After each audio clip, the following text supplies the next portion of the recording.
Let's go, kita terbangkan langsung untuk round kita yang pertama di Bermuda. Di mana kali ini pesawatnya bakal bergerak dari area utara dari minimap dari Shipyard menuju ke Sentosa, dan seperti biasa EVOS berada ataupun turun di tempatnya sendiri. Begitupun dengan Prime langsung masuk menuju ke area observatory. Lalu ternyata di area tim yang lain juga Force Riders masih ingin menguasai area Bima Sakti dan juga Katulistiwa. Tapi sebenarnya walaupun kali ini masih pada di rumahnya masing-masing antara dari The Prime dan juga EVOS, mereka masih benar-benar bersinggungan ya dari segi drop pointnya. Yeah. Kemungkinan bisa terjadi kalau misalkan mereka ntar bakalan moving untuk ke tempat kedua dari rotasinya, mereka masih bisa untuk ketemu. Dan kali ini di tempat pertemuan biasanya antara TP dan juga EVOS udah ditempatin sama anak-anak dari Force Rider. Betul, betul. Dan melihat juga di area Captain yang biasanya dihuni sama Onyx, di sini sudah ada dua tim juga yang mengarah menuju ke area Captain, di mana ternyata kali ini GWP masih terbang penerbangan, dan ternyata Mr. Ari berhasil dapatkan Lekoje dengan para kali ini bakal langsung trending kah. Ini kesulitan juga untuk GGWP, masih coba untuk diselamatkan terlebih dahulu, tapi masih ada shield dari Krono yang berhasil melakukan reviving menuju ke arah salah satu player dari GGWP ID Sport, dan ternyata dari Aira pun tidak mau terburu, tapi ternyata di arah lain The Prime berhasil mendapatkan satu player dari EVOS, tentunya ada Sam 13 yang berhasil untuk di take down, oh baby. Walaupun sebenarnya tadi gue sempat ngelihat kalau misalkan anak-anak EVOS itu lebih nempatin dari sisi bullseye ataupun Shipyard. Tapi kali ini kok TP-nya udah nyampe juga kali ini di bullseye, dan mereka bahkan Sam 13 tadi masih berhasil dikenok. Harusnya masih bisa di revive kali ya. Dan sudah ada perjalanan untuk melakukan reviving sepertinya dari Mr. 05, tapi cukup sulit juga karena memang posnya benar-benar diawasin, dan kali ini sudah terkena tembakan juga di sana. Rupanya Sam 13 sudah menjadi orang pertama yang dipulangkan menuju ke lobby. Ini dari The Prime pun ternyata melakukan perpindahan tempat cukup cepat. Dari observatory sudah berada di Air Blue Zone juga, tapi ternyata dari EVOS juga masih belum mau untuk melakukan mundur, dan ternyata dari The Prime-nya sudah mulai keluar dari area bullseye-nya itu sendiri, dan Abu yang sudah berada di depan dia udah nggak bakal bisa ngelihat siapapun di rumah beton ini ya. Ya, walaupun sebenarnya tadi titik kenoknya adalah dari Sam 13, dia harus knock, dan itu masih di tempat yang open field banget. Tapi kali ini Abu juga yang sebenarnya udah sampai banget di bawah rumah beton yang ditempatin tadi sama anak-anak The Prime, Abu juga nggak bisa langsung greedy untuk ngerasing ke arah dari rumah betonnya, karena mau nggak mau para player dari EVOS itu masih ada di pinggiran Shipyard. Jadi betul, nggak akan ada yang nge-backup Abu. Keputusan yang baik juga yang diambil sama Abu buat menahan diri di situ terlebih dahulu, karena kalau misalnya kita lihat ternyata The Prime udah dapat satu kill, dia objektif untuk mungkin ngarahin untuk cari tempat kali tempat untuk nahan, untuk saving dulu, karena balik lagi ini fase playoff, dan tadi change-nya kita udah ngomongin banyak banget ya Bigan. mati banget dah. Dan kalaupun dari EVOS-nya tadi melakukan komit untuk menyerang secara quantity player itu udah jelas kalah ya, 3 lawan 4 Ya. Dan ya mumpung masih di early juga, masih 12 tim yang hidup, zona pertama pun bahkan belum muncul. Jadi better untuk semuanya dari TP sendiri, dari EVOS-nya itu sendiri melakukan fase looting dan mengumpulkan resource sebanyak-banyaknya untuk dibawa menuju ke late game, termasuk dari Aero dan GGWP yang tadi sempat saling mengeluarkan tembakan. Juga mereka lebih fokus untuk melakukan lootingnya terlebih dahulu. Nah, karena tadi kalau misalnya gue lihat juga anak-anak dari Aero yang lain itu mereka tuh udah ada di dalam Cape Town. Ya. Sedangkan dari Koje sendiri dia tadi masih sendirian ada di depan gitu kan, yang lagi coba untuk nembakin sampai akhirnya ya udah lebih baik juga pasti regroup dulu. Apalagi kita ini ngomongin playoff tadi udah dibahas lumayan panjang. Ini change-nya untuk ke depan dan ke depannya lagi itu luar biasa. Kita kali ini dalam satu fase playoff, dalam satu match day-nya untuk Free Fire Master League 3, kita untuk mempertaruhkan dua hal. Ya. Dari FFM dan juga FFML. Jadi mau nggak mau, aduh. Hanya ditentukan oleh 6 ronde pada malam hari ini. Wah. Hidup dan mati. Masih Hidup mau dan ada mati. di divisi 2 atau turun ke divisi Masih ada mau divisi 1 atau turun ke divisi 2 nih. Aduh, ngeri banget. 6 match, makanya buat kalian yang sekarang lagi nonton jangan lupa langsung di-share ya pastinya ya. Live streamnya sekarang juga kita ramaikan. Dan atau mungkin kalian bisa komen yang di rumah, kira-kira siapa nih tim yang bakalan lolos, tapi bakalan ada tim fight seperti Bigan. Ini dia lagi-lagi Rosugo bertemu dengan rivalnya Kings Esports yang ternyata menyerang masuk menuju ke area Rim 6 Village di pinggiran zona kali ini. Straw Hat kali ini yang sudah mulai masuk mengejar keberadaan seorang Ada. Bisa terlihat batang hidungnya sudah didrag ke atas, tapi tombol tembaknya nggak kepencet. Sama-sama menyalakan Chrono, ternyata Straw Hat berhasil didapatkan. Masih ada proyektor seorang Wayne juga berhasil mendapatkan Adam di sana. Sama-sama terkena down. Ajix dari sebelah kanan kali ini, Rehan bergerak sebelah kiri, dan ternyata ternyata masih bisa untuk diselamatkan kembali. Azik lawan Bayon dengan roll, tapi Azik terkena perfect shot. Wayna terkena kembali. Masih ada Rehan 2 lawan 1 di sana. Von hati-hati di belakang masih ada juga. Ternyata kali ini kita melihat Kingsnya. Mora berhasil disungkurkan. 2 orang lagi. Masih 3 lawan 2 kali ini. Dari Strawweight juga menembak masih menuju ke arah lawan-lawannya. Tak akan kesempat. Tapi kali ini Strawweight dapat 1. Menyisakan Rolls sendirian. Rolls akankah bisa melawan para player Songgo? Papasan lah kok malah kayak gitu. Vonnya bakal berkejar tapi ternyata Rolls ditembak dari belakang dan Rosugo berhasil memenangkan pertempuran. Mamai. Aduh. Ngeri banget. Itu tadi posisinya Kings itu ketika mereka masuk itu bener-bener masuknya tuh nggak barengan. Ya. Jadi kayak misalkan kita bisa lihat ada satu player yang harus terculik duluan. Terus tadi kita juga ada lihat kalau nggak salah tadi Strawhead ya, yang dia udah sampai duluan lebih dekat ke arah Rimnam Village dan dia tadi ngelihat musuh, dia sempat langsung open fire, musuhnya punya krono. Yep. Walaupun sebenarnya dari Strawhead sendiri dia juga udah coba untuk pasang krono, tapi apalah daya dia coba untuk maju lagi dan akhirnya harus ke open fire karena kalau misalnya kita lihat kali itu tadi posisi dari Rosugo yang nembakin 2 player ke arah Strawhead. Iya, betul.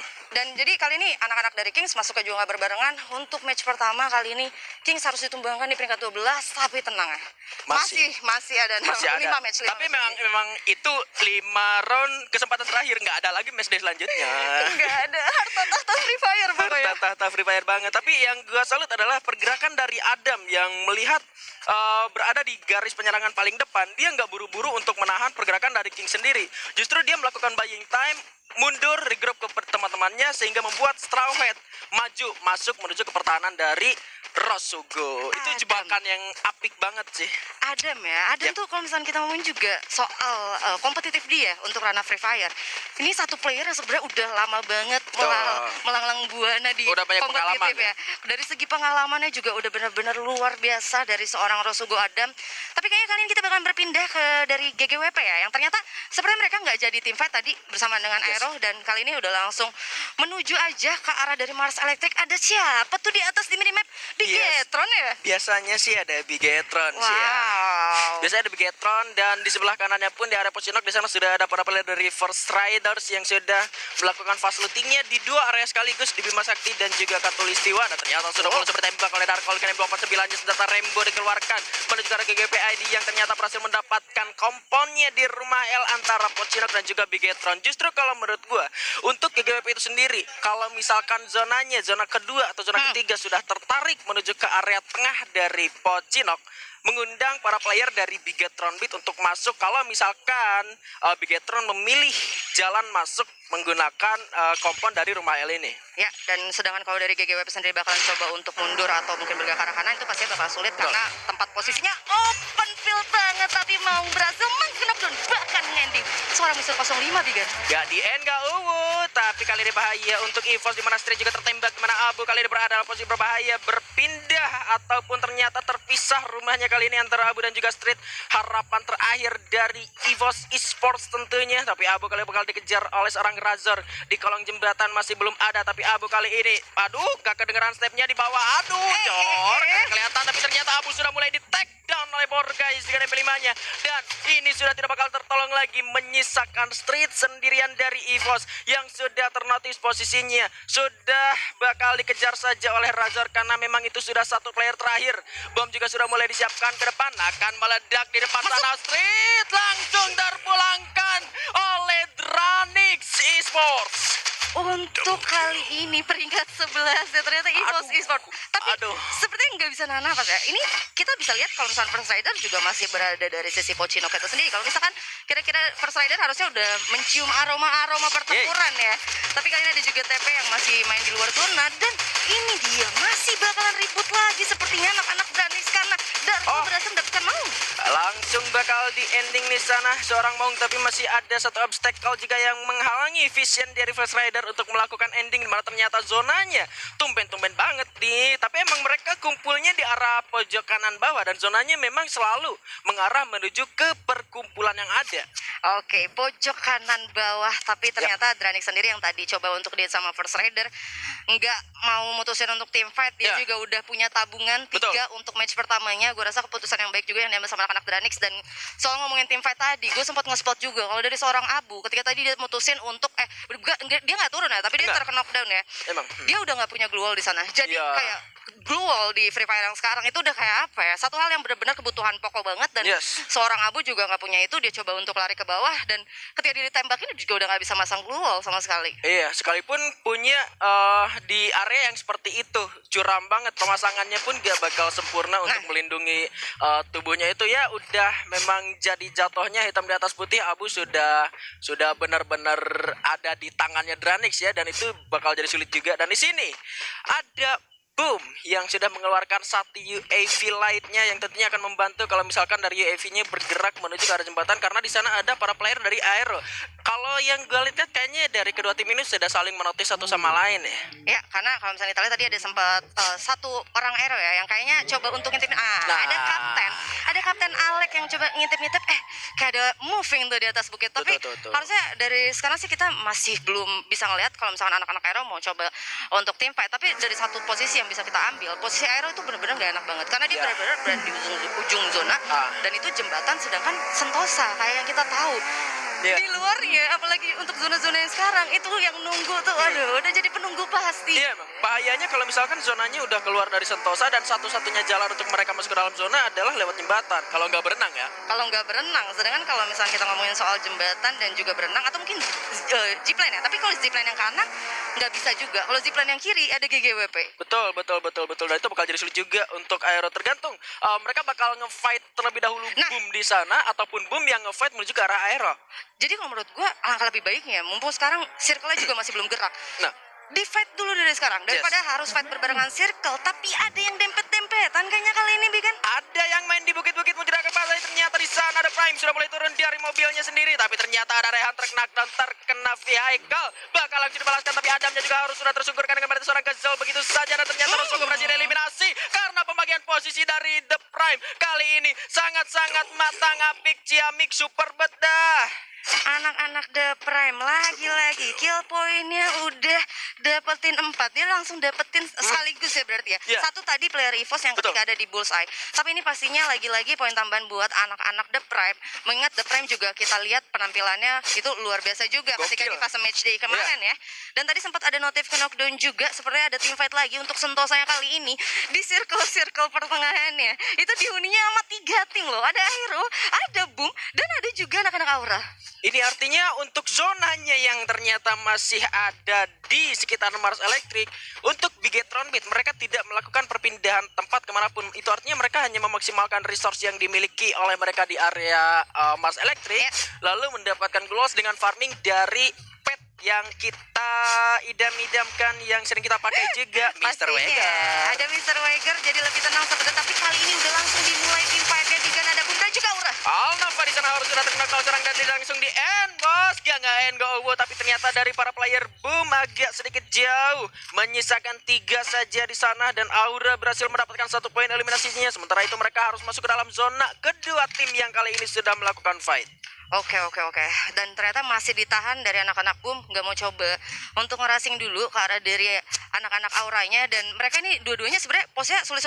Udah mau coba ya kali ini. Harusnya kalau lihat dari posisi E-Gaps, dia juga udah dapetin vision ke arah beberapa player dari Aura. Tapi untuk dari segi zipline lebih dekat untuk anak-anak Boom bisa coba untuk naik zipline, tapi sepertinya bakalan ditembakin banget sih pasti. Jelas.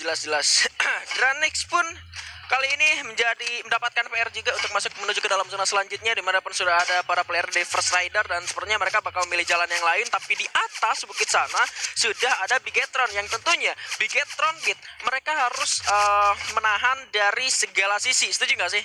Pastinya ya, dan ini juga udah bakal ada yang ketemu, dan kalau misalnya ketemu ini bakal surprise banget sih, karena dua-duanya sebenarnya sama-sama gak tahu, tapi ada False Nightmare yang dapetin banyak banget kill point. Apollo dengan M79 saya memperhatikan, tapi di sana ombak pun terancam, masih ada Silk Chrono juga yang masih bisa untuk dipasang besar dengan 1 pulau juga, dan kali ini pertempuran di luar pun masih bisa terjadi. Joker melontarkan 1 pulau pelotannya, Dranix 1 orang, tapi Jokernya juga terkena down. Masih ada 2 orang di arah lain juga, masih ada Boom yang kesulitan masuk ke dalam zona. Souza melakukan jumpsuit, masih bisa dapat 1, tapi di atas depan juga masih ada 1 orang. Souza sekarat, dia ada 2 pasang di sana. Souza masih bisa melakukan jumpsuit. Darkolnya di mana? Tapi kali ini guys, aduh, zona sakit, dan Souza berhasil untuk di take down begitu saja. Masih ada Darkol yang menyelamatkan First Rider dari Dranix, tentunya Maybe pun masih berjuang di arah belahan Boom yang lain. Dari Boom tentunya yang menjadi harapan terakhir, dan ternyata Boom harus sudah tereliminasi begitu saja. Wah, ternyata setiap circle bergerak langsung banyak banget yang team fight. Dan bahkan kali ini grenade-nya banyak banget, Deadly. Aduh, Kapten Deadly sekalinya comeback dia langsung aja nge-spam grenade, mantap pisan. Langsung Aduh. dapat satu tim sekaligus, tapi kali ini dalam waktu 20 detik. Seharusnya dari Aura memanfaatkan waktu yang ada untuk masuk ke dalam zona supaya tidak tergigit juga. Mengingat di depan sudah ada para player dari The Prime yang akan menunggu. Ya, yang mana gue pengen nge-highlight Aura banget sih. Jadi kalau misalkan ngomongin Aura untuk Free Fire Master League Season 3-nya, ini tuh sering banget terjadi kalau misalkan Aura tuh struggle dalam setiap match day-nya. Beberapa match day Aura nih nggak begitu perform, sampai kalau misalkan kita ngelihat ketika match day pertengahannya, dia tuh peringkatnya tuh nggak begitu naik. Tapi ketika match day terakhir kemarin, Aura tuh bener-bener comeback banget dan luar biasa, sampai akhirnya gue rasa ini terulang untuk playoff, tapi banyak banget team fight kali ini, Bigan. Cukup sulit juga kali ini untuk Aura, di mana dia rally juga Bigetron yang berhasil mendapatkan zonanya, harus menahan pergerakan dari bos yang berada di bawah. Sudah tembak oleh Ancar dengan Dragon of yang sekarang bawah. Di sana ada bos Nightmare, di mana kan juga berhasil masuk orang Soja di luar zona tadi, masih bisa untuk mendapatkan killnya. Apollo terancam, Anca masih belum melepaskan airnya. Sekarang bos Nightmare tentunya yang masih bisa masuk menuju ke dalam zona selanjutnya, memasang 1, 2, 3, 4, 5, 6 sampai 10 glue walls tentunya, dan berhasil mendapatkan beberapa obstacle pohon kelapa di sana, dan ternyata zonanya masih belum jauh dari area Bigetron dan juga The Prime. Walaupun begitu, kali ini anak-anak Bigetron juga mereka harus benar-benar ada di apa ya, nukik gitu. Betul, nukik bukitnya. banget, Jadi nukik gue rasa untuk masang duel pun di situ juga bakalan susah banget. Jadi either mereka benar-benar turun ke arah bawah banget untuk datarannya, walaupun di sisi lain tadi Auranya harus eliminasi peringkat 5. Susah banget sih, sentosa soalnya. Iya, susah banget, dan ya pilihan terakhir ya mengelimininasi diri sendiri daripada ngasih poin kill ke lawan-lawannya, karena emang kalau udah maju juga udah bakal disergap, dan diarahin ternyata Darkal berhasil dapat satu knockdown mengarah ada Prime tentunya. Darkal yang masih bisa hidup, sementara itu Limzinya juga berhasil untuk di take down dan bahkan langsung dikonfirm menjadi poin eliminasi. Satu poin tambahan untuk First Rider yang kali ini masih bisa untuk survive, tapi ada bom yang meleset menuju ke arah atas, nyasar di arah bawah. ID terknockdown, coba dibalas kalau serangan Regar. Satu buah dilemparkan. Aimgat, aduh, masih bisa, tapi ID terknockdown, dimasukin ke dalam Chrono. Aimgat masih bisa pasang satu close terlebih dahulu di arah atas. Bigetron Binnya juga masih belum. Aduh, mantul satu bomnya, dilemparkan lagi, masih bisa untuk mengulang medical kitnya, di mana ID-nya juga masih bisa untuk selamatkan kembali. Bigetron Bin, di mana kali ini ikannya juga harus dipulangkan karena lobby. M79 Anca, tapi kali ini dari Bot Nightmare masih bisa untuk melawan menuju ke arah Bigetron. 3 lawan 4, satu serangan dari Alpha dan terakhir lagi juga Sir Karat di take down begitu saja. Anca, Regan dan juga Kocak masih ada. ID dapat satu, tapi Regan juga berhasil untuk di take down begitu saja. Masihkan Kocak sendiri dari Bigetron. Akankah ini menjadi mantap untuk Bigetron, karena dari Bos masih mendapatkan momentumnya. Jika kalau masih bisa diselamatkan, coba dihancurkan glowalnya, dan First Rider harus dipulangkan di posisi keempat. Dipelontarin tapi ternyata masih belum kena juga. Coba dihancurin tapi Aide didapatkan oleh The Prime. The Prime masih bisa di-headshotin, tapi Aimgat masih belum bisa berhasil dapatkan knockdown-nya. Dapat di First Rider terlebih dahulu, dan ternyata kali ini masih ada Chrono yang menghalanginya. Di dalamnya masuk, dan ternyata Bigetron Midward ini